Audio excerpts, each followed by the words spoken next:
আগে মানুষের শেষ চাওয়া একটাই হবে, হে মালাকুল মউত ক্বালা রাব্বি ইরজিউন, give me just one chance, আমাকে একটা সুযোগ দাও, একটা সুযোগ দাও। আমি বেনামাজি হয়ে মরতে চাই না, আমাকে একটা সুযোগ দাও, আমি নামাজি হয়ে ফিরে আসতে চাই। মালাকুল মউত তুমি আমাকে একটা সুযোগ দাও, আমি সুদখোর হয়ে মরতে চাই না, তওবা করে মরতে চাই। প্রত্যেকটা মেয়ে মালাকুল মউতকে বলবে, মালাকুল মউত আমি তো বেপর্দা নারী হয়ে কবরে যেতে চাই না, একটা চান্স দাও, আমি পর্দাশীল হিজাবি বোরকাওয়ালি নারী হয়ে মরতে চাই, একটা চান্স দাও। হাজারো যুবক বলবে, হে মালাকুল মউত আমাকে একটা চান্স দাও, আমি দাড়িওয়ালা যুবক হয়ে মরতে চাই। আমার কথা নয়, আল্লাহর কথা। ক্বালা রাব্বি ইরজিউন, গিভ মি ওয়ান চান্স, আমাকে একবার ফিরিয়ে দাও দুনিয়াতে, আমি আর অন্যায় পাপাচারে লিপ্ত হব না, আমাকে একটা সুযোগ দাও। প্রিয় বাগমারাবাসী, আলোচনার বিষয়টা খুব গভীর। আজকে আমাদের আলোচনার বিষয় হচ্ছে কবরের সফর, কবরের যাত্রা। এবার সবার থেকে উত্তর চাই, আজকে আলোচনার বিষয় কিসের যাত্রা? 60 ভাগ এসেছে, 100 ভাগ উত্তরটা পাই নাই। লেটস রিপিট অ্যাগেন, আবারও বলছি, আজকের আলোচনার বিষয় বাগমারাবাসী কিসের যাত্রা? কবরের যাত্রা কি এমন কোন যাত্রা যেই যাত্রায় শুধু আসিফ হুজুর যাবে আর কেউ যাবে না? কবরের যাত্রা কি এমন কোন যাত্রা যে বাগমারাবাসী সবাই যাবে, নওগাঁবাসী কেউ যাবে না? Everybody has to go there, সবাইকে যেতে হবে।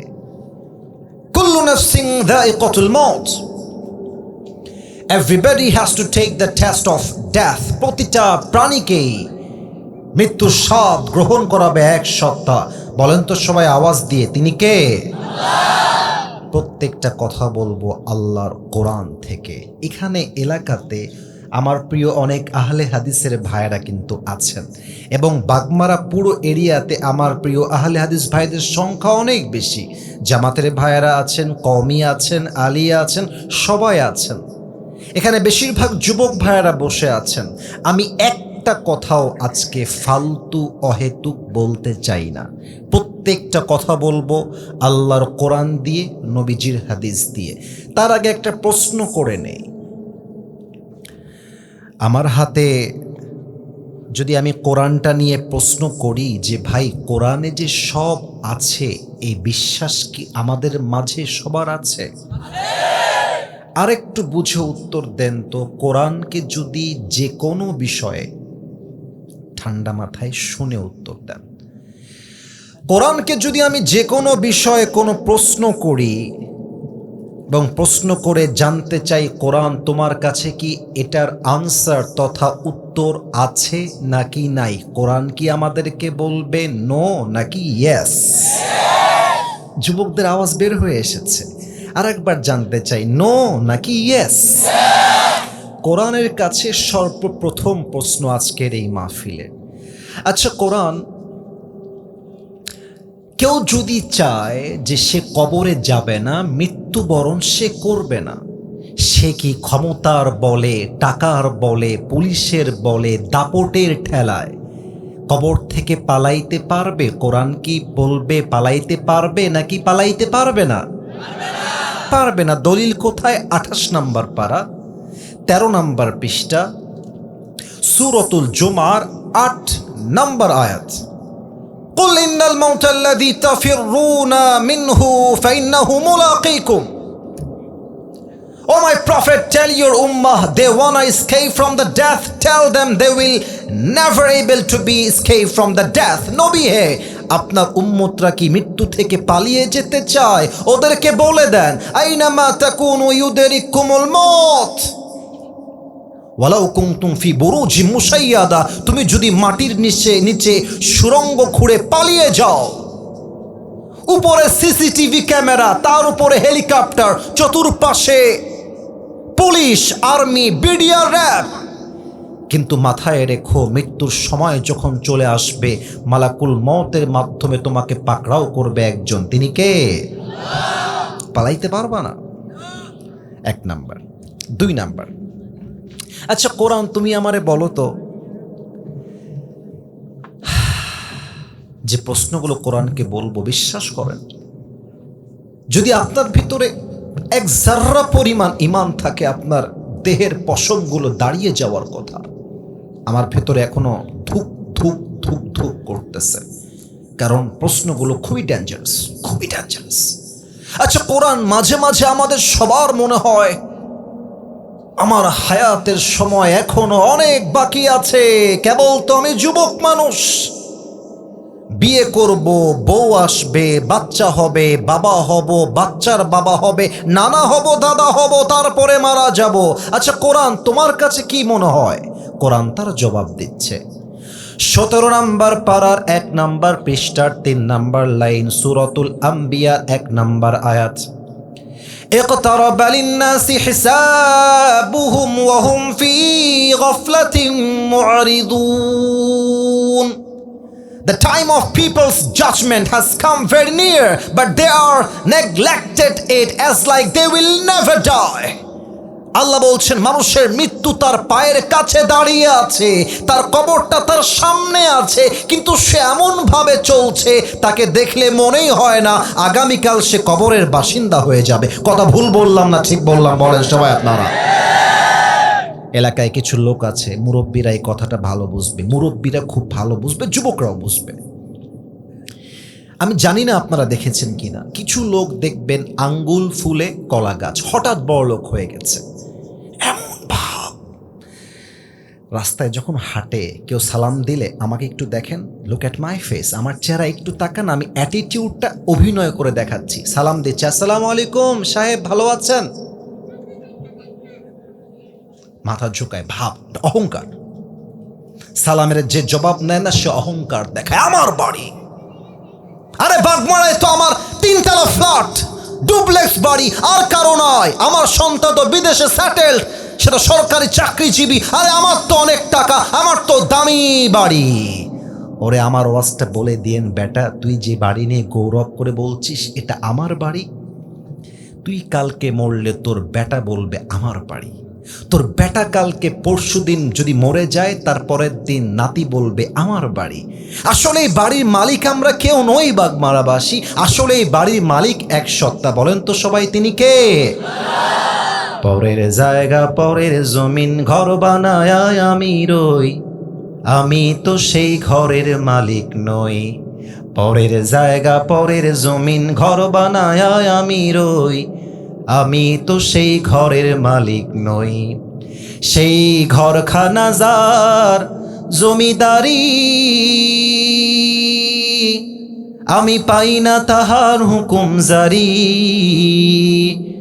আমি পাই না জমিদারের দেখা, আমি পাই না জমিদারের দেখা, মনের দুঃখ কারে কই, আমি তো সেই ঘরের মালিক নই। পরের জায়গা পরের জমিন ঘর বানায় আমি রই, আমি তো সেই ঘরের মালিক নই। ঘরের মালিক কে? এবার কোরআনের কাছে 3 নাম্বার প্রশ্ন বাগমারাবাসী আমরা সবাই মিলে রাখতে চাই। হে কোরআন, তুমি আমাকে জবাব দাও, মানুষের মৃত্যুর সময় যখন ঘনিয়ে আসবে, কথা কি বোঝা যায় নাকি যায় না? উত্তরটা জোরে চাই, কথা কি বোঝা যায় নাকি যায় না? মানুষের সামনে মালাকুল মউত যখন দাঁড়িয়ে যাবে রুহুটা কবজ করবার জন্য, হে কোরআন, মানুষের জীবনের শেষ চাওয়া কি হবে? মানুষ তার জীবনের শেষ মুহূর্তে মালাকুল মউতের কাছে কি চাইবে, কি তার শেষ চাওয়া হবে? সূরাতুল মুমিনুনের 99 এবং 100 নম্বর আয়াত। হাত্তা ইযা জাআ আহাদাহুমুল মাউত ক্বালা রাব্বি রজিউন। কবরে যাওয়ার আগে মানুষের শেষ চাওয়া একটাই হবে, হে মালাকুল মউত, ক্বালা রাব্বি রজিউন, give me just one chance, আমাকে একটা সুযোগ দাও,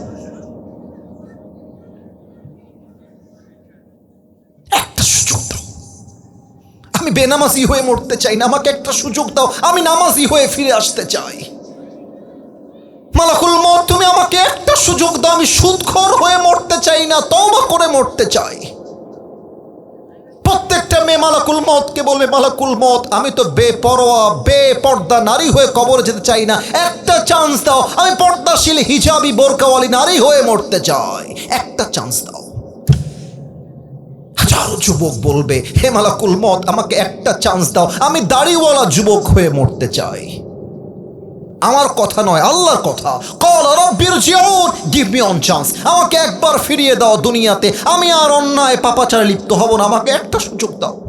মানুষ যখন মালাকুল মউতের কাছে একটা সুযোগ ভিক্ষা চাইবে, মালাকুল মউত কি সুযোগটা মানুষকে দিবে?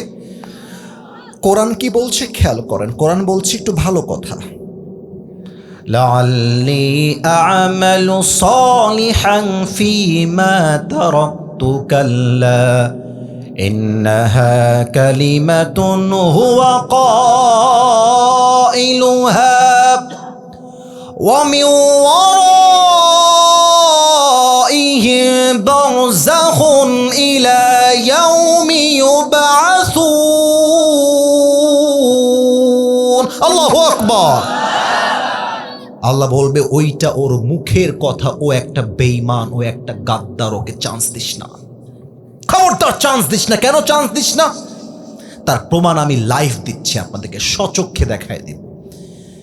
দেখবেন যখনই মানুষ বিপদে পড়ে আল্লাহকে এমন ভাবে ডাকে যে আল্লাহ ছাড়া আর কেউ নয়, আর বিপদ যখন দূর হয়ে যায় মানুষের আচরণ এমন হয়ে যায় যেন তাকে বিপদ কখনো স্পর্শ করে নাই। আল্লাহ বলছে ও আজকে সুযোগ চাচ্ছে, নামাজি হয়ে যাবে, ওকে যদি আমি চান্স দেই আগামী 3 দিন পরে আবার বেনামাজি হয়ে যাবে। কথা ভুল বললাম না ঠিক বললাম? বলেন আপনারা সবাই বলে। আমি যদি স্টেজ থেকে এখন নেমে যাই, বলতে চেয়েছিলাম না, but I have to talk about the reality. বাস্তবতা নিয়ে আমার কথা বলার দায়িত্ব, বলতে হবে আমাকে। আমি যদি স্টেজ থেকে নেমে গিয়ে পকেট চেক করি আপনাদের সবার, এভরিবডি, এখানে এমনও লোক আছে পকেট চেক করলে এখন এই মাহফিলে বিড়ির প্যাকেট খুঁজে পাওয়া যাবে, এখানেই বসে বসে বসে আছে। না আমি কাউকে আঘাত দেওয়ার জন্য, নো নো, না কেউ হাসবেন, হাসছেন কেন? আমি তো হাসির জন্য বলি না, ওয়াই ইউ আর লাফিং ম্যান, আপনাদের মুখে হাসি কেন? আমি তো লজ্জার কথা বললাম, লজ্জার কথা বললাম।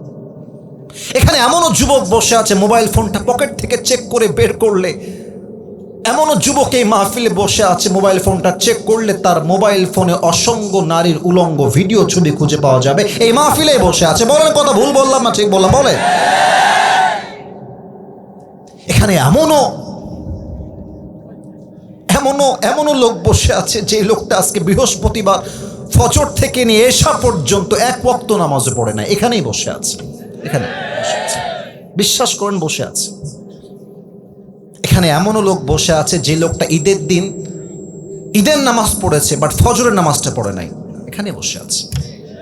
এখানে এমনও মেয়ে আমার ওয়াজ শুনতে আসছে যেই মেয়েটা আজকে, এখানে এমনও মেয়ে আমার ওয়াজ শুনতে আসছে যেই মেয়েটা আজকে বোরকা হিজাব ঠিকই পরে আসছে, কিন্তু এই একই মেয়েটা এবারের ঈদে রাজশাহীতে গিয়ে তার বয়ফ্রেন্ডের সঙ্গে পার্কে ডেটিং করে আবার বাড়িতে ফিরে আসছে, এমনও মেয়ে মাহফিল আছে।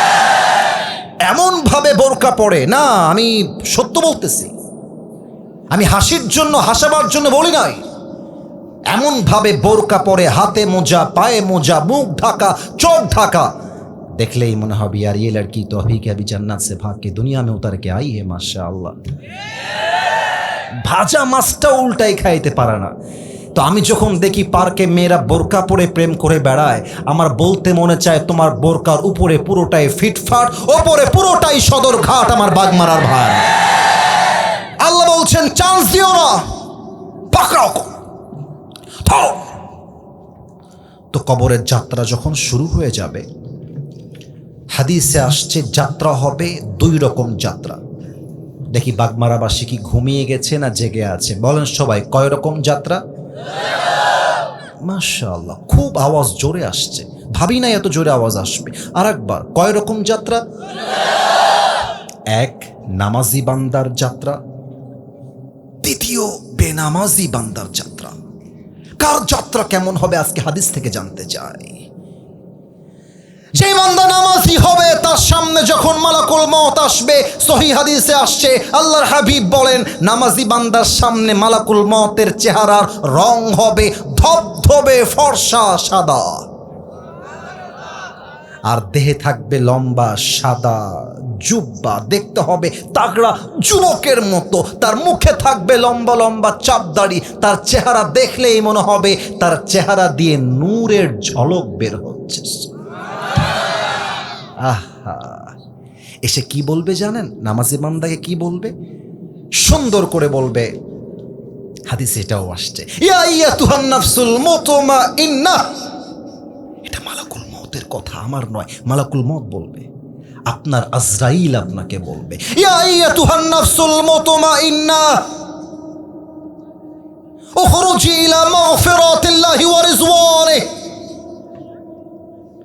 হে নামাজি বান্দা, বের হয়ে আসো, বের হয়ে আসো, বের হয়ে আসো। নামাজি বান্দা বলবে, বের হব কোথায়? আমি যাব কোথায়? Where is my address? আইনাল খুরুজ? জানা হ্যায় তো কাহা জানা হ্যায়, মেরা ঠিকানা কাহা পর হ্যায় মুঝে বাতাও, যাব কোথায়? মালাকুল মউত বলবে, ইলা মাগফিরাতিল্লাহি ওয়া রিজওয়ানি। আরে বের হও, আল্লাহর ক্ষমা আর জান্নাত তোমার অপেক্ষায় বসে আছে। সুবহানাল্লাহ। অপেক্ষা করছে তোমার জন্য আল্লাহর জান্নাত, তুমি বের হও। একটু বেয়াদবি না নিলে একটা কথা জিজ্ঞেস করতাম। আমার হাতে, আচ্ছা এটা নিচ্ছি, একটা কাগজ আছে, এই কাগজটা কি দেখা যায়? এরা বলেছে, আপনারা বলেন না। আর একবার, এই কাগজটা কি আমার হাতে দেখা যায় বাগমারাবাসী? একটু বলেন তো, এই কাগজটা দেখে এটা কি গোল নাকি চারকোনা? Right answer, চারকোনা।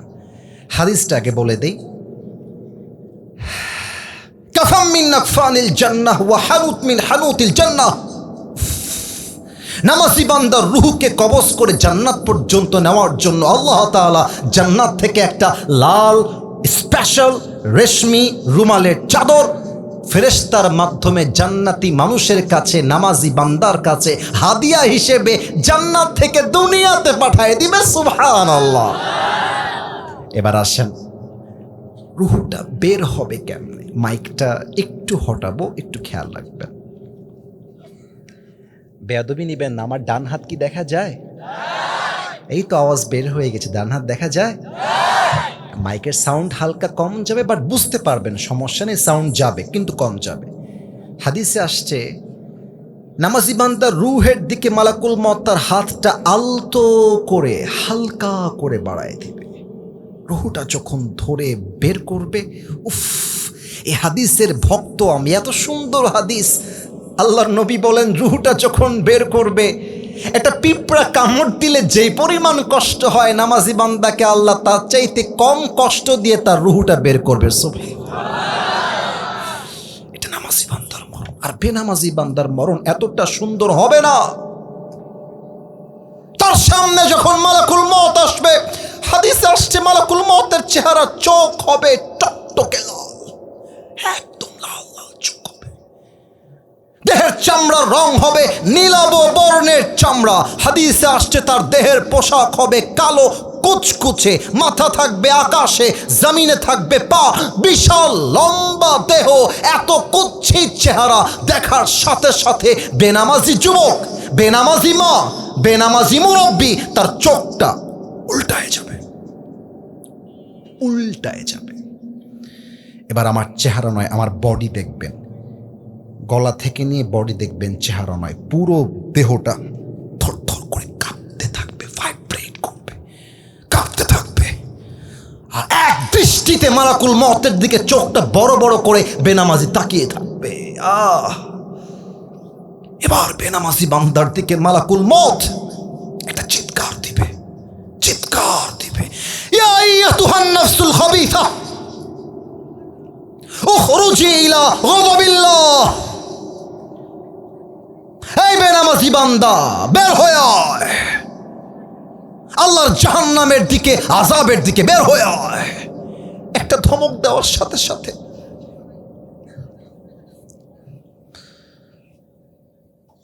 যে যুবক হারাম সম্পর্কে ছিল, পর্নোগ্রাফিতে আসক্ত ছিল, জেনায় আসক্ত ছিল, যে মুরব্বী আজীবন বিড়ি টেনেছে, যেই মা আজীবন পর্দা করে নাই, রূহটা ছিঁড়ে বের হবে। একবার ডান দিকে, একবার বাম দিকে, একবার ডান একবার বাম, পেছন দিকে পালিয়ে যাবে। এবার আমার ডান হাত নয়, বাম হাত বলেন, দেখা যায় বাম হাত? একটু জোরে বললে ভালো হয়, দেখা যায়। বাম হাতটা মালাকুল মত পেছনে, একদম পেছনে নিবে। পেছন থেকে হাতটা নিয়ে বেনামাজির রুহের দিকে মালাকুল মত একটা ধাওয়া দিবে। রুহটা যখন ছিঁড়ে বের করবে, হাদিসে আসছে এটা জীবিত ছাগলকে জাবেহ না করে তার চামড়া কেউ যদি ব্লেড দিয়ে টেনে ছিঁড়ে ফেলে, ওই ছাগলটার যে পরিমাণ কষ্ট হয় তার চাইতে কমসে কম 70 গুণ বেশি কষ্ট দিয়ে বেনামাজি বান্দার রুহকে কবজ করা হবে। বলেন সবাই নাউজুবিল্লাহ। এই ওয়াজ শুনেও যদি কালকে নামাজি কেউ হতে না পারে, বিশ্বাস করেন আমাদের চাইতে কপাল পোড়া পৃথিবীতে আর কেউ হতে পারবে না। আমরা কপাল পোড়া, কপাল পোড়া। আপনারা একটা জেলার নাম বলছি, সবচেয়ে বাগমারার থেকে কাছের জেলা নওগাঁ জেলা, নাম শুনছেন না আপনারা? এখান থেকে তো আনুমানিক আধা ঘন্টাতেই মনে হয় নওগাঁ চলে যাওয়া যায়। নওগাঁতে একটা জায়গা আছে মান্দা ফেরিঘাট, নাম শুনছেন? আপনারা কথা বলেন না কেন? মান্দা ফেরিঘাট নাম শুনছেন না আপনারা সবাই? নওগাঁর আর একটা পাশের জেলা আছে বগুড়া জেলা, আপনারা সবাই ওখানে হয়তোবা গেছেন এবং সবাই নাম জানেন। কেন বলতেছি কেন? কারণ কবরের যাত্রার সাথে আমার এই কথার মিল আছে। আমার কথা যদি এই পয়েন্টে ভুল হয় তাহলে আপনারা ধরায় দেবেন, কারণ এটা আমার নিজের জীবনের কথা। কোরআনের দলিল নেই, হাদিসের দলিল নেই, তবে বলছি কেন? কারণ হাদিসের সাথে মিল আছে, তাই জন্য বলতেছি। রাস্তায় যে কিছু উঁচু উঁচু থাকে ঢিপ টাইপের, নাম তো বলি আমরা মনে হয় স্পিড ব্রেকার, নাকি ভুল হলো আমার? কি ব্রেকার বলেন আপনারা? Speed breaker. তো দেখবেন বাগমারার প্রিয় ভাইয়েরা, গাড়ি ওখানে গেলে গাড়িটা স্লো করতে হয়। যদি গাড়ি আপনি স্লো না করেন, হতে পারে গাড়িটা এমন বেগে আসবে, এক ধাক্কায় গাড়িটা রাস্তা থেকে বাহিরে গিয়েও পড়তে পারে, যেটা আমার সাথে একবার হয়েছে। আমার গাড়িটা রাস্তা থেকে ধাক্কা খেয়ে সোজা গিয়ে পুকুরে পড়েছে, পানির ভেতরে। আমার জীবনে এটা হয়েছে। তো সেই দিন ছিল রাত 1টা থেকে 2টা বাজে। প্রোগ্রাম ছিল বগুড়া জেলাতে, সেকেন্ড ডে মাহফিল ছিল সিরাজগঞ্জে। আমরা সিরাজগঞ্জে যাওয়ার জন্য নওগাঁ রোড হয়ে রাজশাহী হয়ে will go back to another programme. আমরা যাচ্ছিলাম একদম নওগাঁ রোড ধরে। তো মান্দা যে ফেরিঘাটটা আছে ওর সামনে দিয়ে যাওয়ার সময় একটা ব্রিজ টাইপের উঁচু ঢিপ তথা স্পিড ব্রেকারের মতো একটা বড় উঁচু জায়গা আছে। ড্রাইভার সাহেব গাড়ি চালাচ্ছে 80 কিংবা 100-তে। তো উনি ওই স্পিড ব্রেকারটা দেখেন নাই। 80-তে 100-তে গাড়ি, আমার প্রিয় বাগমারার ভাইয়ারা, ঠাস করে ব্রেক ধরেছে। স্পিড ব্রেকার দেখার সাথে সাথে আমার দিকে সবাই তাকান একটু। স্পিড ব্রেকার যে আছে সামনে, ব্রেক ধরেছে, গাড়ির পেছন থেকে নিচ থেকে একটা প্রেশার আসছে, ব্রেকের প্রেশার।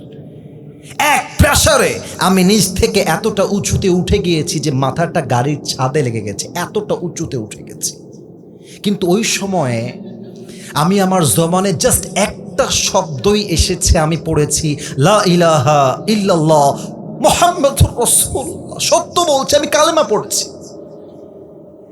কিন্তু ভাগ্য ভালো, আল্লাহর কি লীলা খেলা, গাড়িটা রাস্তা থেকে বাহিরে না পড়ে রাস্তাতেই পড়েছে, আবার গাড়িটা রান করা শুরু করে দিয়েছে। কিন্তু মনটা আমার থামে নাই। মনে মনে ভাবলাম, যদি আজকে এখানে আসিফ হুজুর মারা যেত, লাশ হয়ে যেত, লাশ যদি হয়ে যেতাম, মান্দা ফেরিঘাটার সবাই আসতো, এসে আমার লাশটা ঘুরাতো। আরে এটা তো আসিফ হুজুর, ইনি তো ওয়াজ করে, ওনার একটা ফেমাসিটি আছে, মানুষ ওনাকে চেনে ভালো। আরে এটা তো আসিফ হুজুরের লাশ। ধরো ধরো ধরো, পকেট থেকে ফোনটা বের করো, বাবার নাম্বার বের করো। বাপকে কল দিত, রাত বাজে 2টা, আব্বা কল ধরতো। কে বলছেন? আপনি কি আসিফ হুজুরের বাবা বলতেছেন? বলছে হ্যাঁ বলতেছি। বলেন কি বলবেন? আপনার ছেলে তো আর নাই, লাশ হয়ে গেছে, আসেন লাশ নিয়ে যান।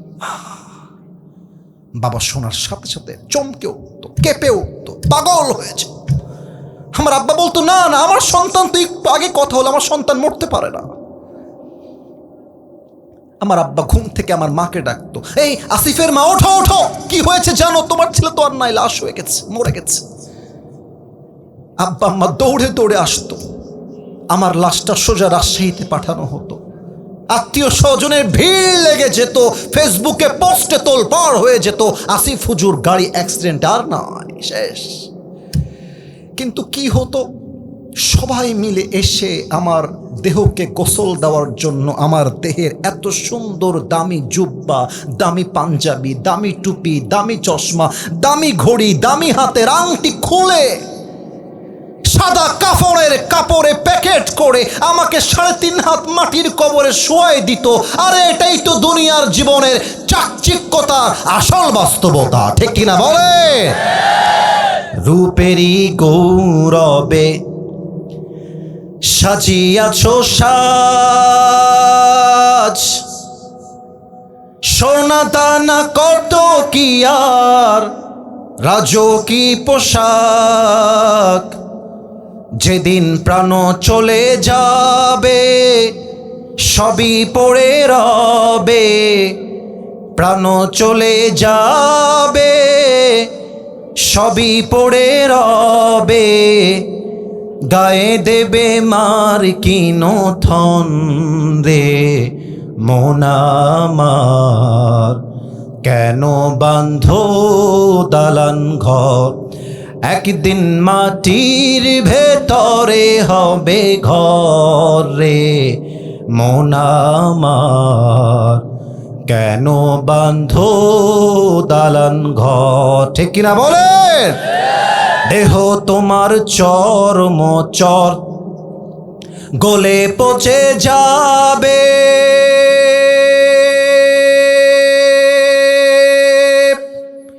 শিরার উপর শিরাগুলি ছিন্ন ভিন্ন হবে, মন্ডু মিরু দণ্ড সবই হবে খণ্ড খণ্ড, মন্ডু মিরু দণ্ড সবই হবে খণ্ড খণ্ড, পড়ে রবে মাটির উপরে মন আমার, কেন বাঁধো দালান ঘর। সবাই মিলে একসাথে জাস্ট একটা লাইন সবাই মিলে গাইবেন যারা পারেন, একদিন মাটির ভেতরে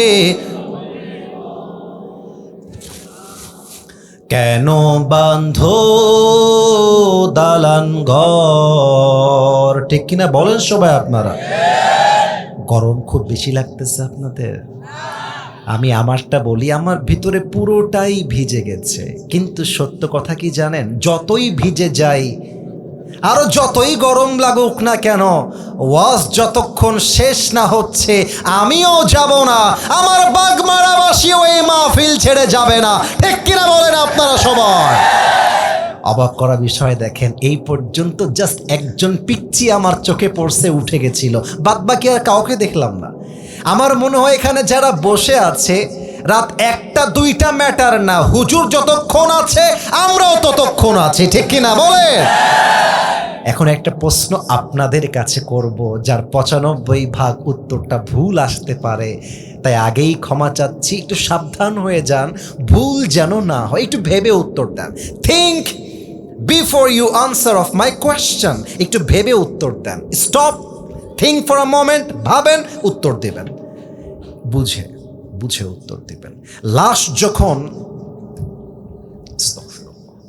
কবরে দাফন হবে, মাইয়েতে লাশ দাফন হয়ে গেছে, আত্মীয় স্বজন যখন 40 কদম দূরে যাবে, কবরটা ফাঁকা হয়ে যাবে, একা, কেউ নয় চারিপাশে, 2জন ফেরেশতা এসে মাইয়েতকে মোট কয়টা প্রশ্ন করবে কে বলতে পারে? Who said fourth question? 4টা প্রশ্ন কে বলেছেন? That's right, that is the right answer. 3টা প্রশ্ন নয়, আসলে প্রশ্ন হবে 4টা। আমি জানি অনেকের কাছে নতুন, এটা আমার কাছেও নতুন ছিল, আমি জানতাম না। কবরে মোট প্রশ্ন 3টা নয় বাগমারার ভাইয়ারা, মোট প্রশ্ন 4টা আসবে। আমি প্রশ্ন করছি আপনাদের কাছে, you have to repeat the answer with a very high voltage sound, খুব জোরে উত্তর দেবেন। প্রথম প্রশ্ন, আমার রব্ব, বলেন তো আমাদের রবকে? এটা ভোল্টেজটা আসে নাই, আর একবার আমাদের রবকে। আল্লাহ আমার রব, বলেন না আল্লাহ আমার রব। দমে দমে তনু মনে তারি অনুভব, তোমার দুনিয়াতে আমি যেদিকে তাকাই, অথই নেয়ামতে ডুবে আছি সবাই। পাখ পাখালির কণ্ঠে শুনি তাসবি কল রব, তাসবি কল রব, আল্লাহ আমার রব। দমে দমে তনু মনে তারি অনুভব রবকে।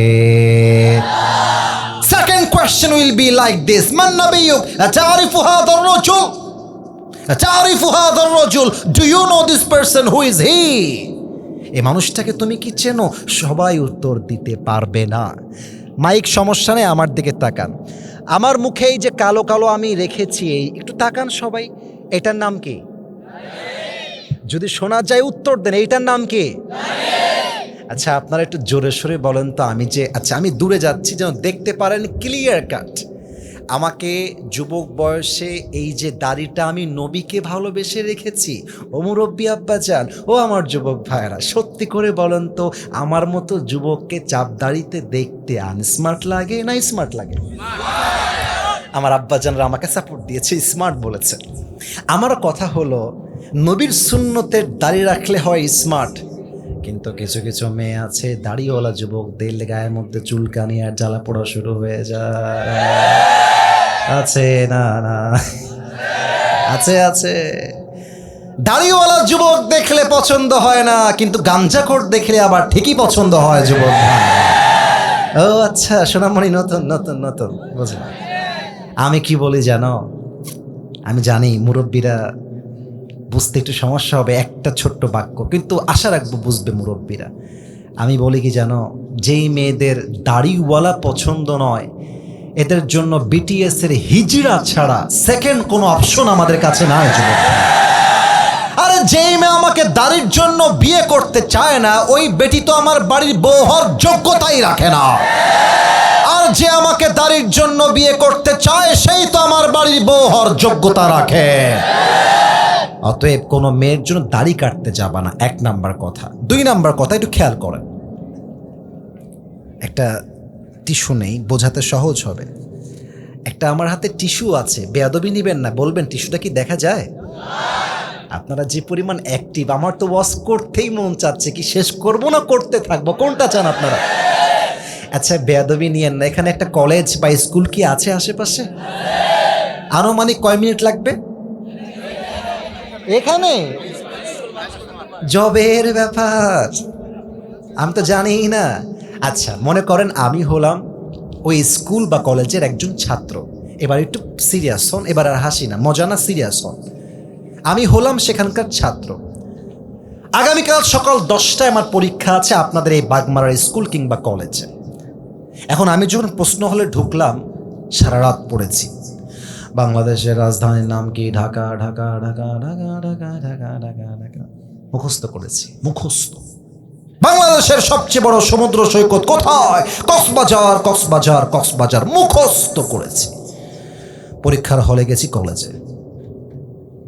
শিক্ষক বলছে, এই আপনি আসিফ হুজুর না, ওই যে ওয়াচ করেন ফেসবুকে মাঝে মাঝে দেখি। জি স্যার আমি আসিফ হুজুর। টেক ইউর সিট, এটা আপনার এক্সামিনেশন হলের সিট, বসে পড়েন। স্যারকে বললাম, sir where is my question paper, আমার প্রশ্নপত্র কোথায়? স্যার বলছে, this is your question paper, take it and try your best to answer of this questions. উত্তর দেন যা পারেন। প্রশ্নপত্র হাতে নিলাম। প্রশ্নপত্র হাতে পেয়ে বলতেছি, ওয়াহ ক্যা বাত হ্যায়, জো मैंने पढ़ा था वही आ गया है। বুঝলে বুঝ পাবা, না বুঝলে আরে যা পড়েছিলাম তাই তো চলে আসছে। না আমি কিন্তু মজার জন্য বলি না, আপনি এখনই বুঝবেন যে আসিফ হুজুর কথার মাঝে এই উদাহরণ টানছে কেন। বাংলাদেশের রাজধানী কোথায়? উত্তর দিলাম ঢাকা। বাংলাদেশের সবচেয়ে বড় সমুদ্র সৈকত কোথায়? উত্তর দিলাম কক্সবাজার। পরীক্ষা ফাটায় দিলাম, প্রশ্ন করলাম, মুখস্থ করলাম, উত্তর দিলাম। কবরের প্রশ্ন যদি আপনি মুখস্থ করেন, মার রব্বুক আল্লাহ, মার রব্বুক আল্লাহ, এটা প্রশ্ন মুখস্থ করে উত্তর দিলে হয় না। কবরের প্রশ্নের উত্তর ব্রেন দিয়ে হয় না, ওখানে উত্তর হয় একমাত্র ঈমান, আমল আর চরিত্র দিয়ে। কথা ভুল বললাম না ঠিক বললাম? বলেন আপনারা সবাই। তো আপনি বলবেন আমার নবী হচ্ছে মুহাম্মদুর রাসূলুল্লাহ, আর মুখে নাই আপনার দাড়ি। আপনি বলবেন আমার আদর্শ নবীর আদর্শ, আর নেতাকে দেখলেই বলবেন আর নেতার চরিত্র ফুলের মতো পবিত্র, নামাজ পড়ে না এক ওয়াক্ত। নেতা ভোট করতেছে, নেতার ছেলে, দেখেন কি যুগে আমরা আসছিলাম। বাবার ছেলে বাপকে নিয়ে বলতেছে আমার ভাই তোমার ভাই, উল্লুক ভাই ভাল্লুক ভাই। নেতা ওর বাপ লাগে, আপন বাপ, বলতেছে কি ভাই। এটা আমাদের দেশেই সম্ভব। তা আমি আমার একটা মাহফিলে, আপনারা জানি না আমাকে কতটুকু চেনেন, বগুড়ার একটা মাহফিলে আমি একটা কথা বলার জন্য আমাকে বাধা দিয়েছিল কোনো একজন দলের নেতা। আমি বলেছিলাম একটা কথা, আগামীতে আমাদের বাংলাদেশের পার্লামেন্ট চলবে মানুষের বানানো আইন দিয়ে নয়, আগামীতে বাংলাদেশের পার্লামেন্ট চলবে আল্লাহর কোরআনের সংবিধান দিয়ে। আমার পাবনার ভাইরা, আমার বাগমারার ভাইরা, ঠিক কিনা বলে? আমাকে বলছে হুজুর এটা রাজনৈতিক ওয়াজ, হুজুর এই ওয়াজ চলবে না। আমি বললাম আশ্চর্য কথা, আল্লাহর কোরআন দিয়ে দেশ চলবে, এটা তো রাজনৈতিক কথা নয়, আর এটা তো প্রত্যেকটা মুসলমানের কলিজার দাবি হওয়ার কথা। বাগমারার ভাইরা, ঠিক কিনা বলে? আপনারা দেখেছেন যুবকরা সব চলে আসছে এখানে। নেতা রানিং মেম্বার ওকে বলতেছে ক্ষমা না চাইলে আজকে জুতার পিটা করব, ক্ষমা চাওয়াই ছাড়ছে। মাথায় রাখবেন, শহীদ ওসমান হাদি আমাদেরকে শিখিয়ে দিয়ে গিয়েছে বিড়ালের মতো 500 বছর বেঁচে থাকার কোনো দাম নয়, আর বাঁচতে হলে সিংহের মতো 1 ঘন্টা গর্জন দিয়ে বাঁচতে চায়, ঠিক কিনা বলে? বলবীর আমি চির উন্নতম শির, শির নেহারি আমারই নত শির ওই শিখর হিমাদ্রির। বলবীর বল মহাবিশ্বের মহাকাশ ফাড়ি, চন্দ্র সূর্য গ্রহতারা ছাড়ি, ভুলক দুলক গোলক ভেদিয়া খোদার আসন আরশ ছেদিয়া উঠিয়াছে চির বিস্ময়, আমি বিশ্ববিধাত্রী। বলবীর আমি চির উন্নত শির, ঠিক কিনা বলেন? বাঁচতে হলে বাঘের মতো বাঁচবো, সিংহের মতো বাঁচবো। অতএব আমার নবী মুহাম্মদুর রাসূলুল্লাহ সাল্লাল্লাহু আলাইহি ওয়াসাল্লাম, কোনো সন্দেহ কি কারো আছে? এবার 3 নাম্বার প্রশ্ন, বাগমারার ভাইরা বলেন ওয়ামা দীনুক, আমাদের ধর্মের নাম কি? উত্তরটা আগের মতো পাইলাম না, আরেকবার, আমাদের ধর্মের নাম কি? ফেরেশতায় আসিয়া যখন জিজ্ঞাসা করিবে দিন কি তোমার মাবুদ কিবা, তখন কি বলিবে? ওরে আল্লাহ বিনে মাবুদ নাই রে জবানে, তাই বলো রে বলো মুখে আল্লাহ রাসূল সবে বলো। দোয়ারে আইসাছে পালকি নায়রি গাও তোলো রে তোলো মুখে আল্লাহ রাসূল সবে বলো, ঠিক কিনা বলেন? 2 কান্ধে ছিল যে তোমার 2 জনা পাহারা, তোমার একলা থুয়া পালাইছে তাহারা। ও তোমার 8 কুঠুরি 9 দরজা বন্ধ এবার হলো রে হলো মুখে আল্লাহ রাসূল সবে বলো। দোয়ারে আইসাছে পালকি নায়রি গাও তোলো রে তোলো মুখে আল্লাহ রাসূল সবে বলো, ঠিক কিনা বলেন? 3টা প্রশ্ন শেষ। Now he will or they will ask you the 4th question. এবার আসবে 4 নাম্বার প্রশ্নের পালা। ওয়ামা ইলমুক, 4 নাম্বার প্রশ্ন। এতগুলো উত্তর তুমি দিয়ে দিলা, এই বান্দা আমাদেরকে বলো তো তোমার জ্ঞানের উৎস কি, কই থেকে জেনেছো এত জ্ঞান? আমরা বলবো একটা কিতাব থেকে, কিতাবটার নাম কি? ডানের ভাইয়েরা কয় নাই, বামের ভাইয়েরা সবাই বলেছে। আরেকবার, আমাদের কিতাবের নাম একটা, কিতাবটার নাম কি? উত্তর শেষ সঙ্গে সঙ্গে আল্লাহ বলবে ফেরেশতা আর ডিস্টার্ব করতে যেও না। ফেরেশতা ডাক দিয়ে বলবে নাম কেন মিল আরুস, ও বান্দা তোমার আর কোনো টেনশন নাই, আজকে তুমি ঘুমিয়ে যাও কবরের এই মাটিতে। কেমন ভাবে ঘুমিয়ে যাও? নববধূর মতো ঘুমিয়ে যাও। একজন নববধূ বাসর রাতে স্বামীর বুকে যেমন আরামে ঘুমিয়ে যায়, তুমিও ঘুমিয়ে যাও। কিয়ামতের আওয়াজ না আসা পর্যন্ত তোমার ঘুম কেউ ভাঙাতে আসবে না। এবার দেখেন কি হবে। আচ্ছা, এখানে অনেকে আমাকে অনেক রকম প্রশ্ন দিয়েছেন, অনেকে অনেক রকম আবদার করেছেন, কিন্তু সব আবদার সব প্রশ্ন রাখবো। 11:30 বাজতে যাচ্ছে। বাবু সোনামণি বসো, বসো বাবু, বসে পড়ো। আব্বু বসো, বসো, একটু পরে যেও, বসো। আমি জানি রাত গভীর হলে আপনারা থাকতে পারবেন না, আমি জানি। তবে আমি সব মাহফিলে তাহেরপুরে আসছিলাম 11:40 পরেই মাহফিল শেষ হয়ে গেছে, কিন্তু আজকের মাহফিল 12:30 শেষ হচ্ছে কেন? কারণ আমি উঠেছি 11টার সময়। আমার কথা বুঝতে হবে, পুরো বছরে একটা দিন মাহফিল, মনের মতো ওয়াজ না করলে কারোই তো মন ভরবে না। কথা ঠিক কিনা বলেন সবাই আপনারা? আমি সবাইকে একটা প্রশ্ন করব, আমি যদি একটা আবদার বলি, আপনারা কি আবদারটা রাখবেন সবাই? দুইটা হাত তোলেন সবাই মিলে, সবাই মিলে দুইটা হাত তোলেন সবাই, কেউ যেন বাদ না যায়। আবদারটা হচ্ছে এই যে হাতটা তুলেছেন, দুইটা ওয়াদা আল্লাহর সাথে করবেন সবাই মিলে। আগে একটা কাশি দেন। আপনারা যে কাশির সাউন্ড এখনো সব জেগে আছে, কারোর মধ্যে ঘুমের ভাইব নাই। আর এটা বোঝাই যাচ্ছে আমার সামনে কোনো বিড়ালের বাচ্চা নয়, সব সিংহ পুরুষগুলো আমার মাহফিলে বসে আছে। ডেকেরা একটু আল্লাহকে ডাক দেন, বলেন আল্লাহ। দিল থেকে বলেন তো, আল্লাহ আমি তোমার শাহী দরবারে দিল থেকে তওবা করছি। আয় আল্লাহ, একটু জোরে বলেন আল্লাহ, একটু মায়া দিয়ে বলেন তো, ও আমার আল্লাহ, তুমি আমার জীবনের সব গুনাহ মাফ করে দাও। একটু জবান খুলে বলেন সবাই মিলে আমিন। 2 নাম্বার ওয়াদা, এটা যেন আগের মতো আসতে না হয়। একটু ডাক দেন তো আল্লাহ রে, বলেন আল্লাহ, বলেন তো আমার আল্লাহ রে, আমি তোমাকে ওয়াদা দিলাম।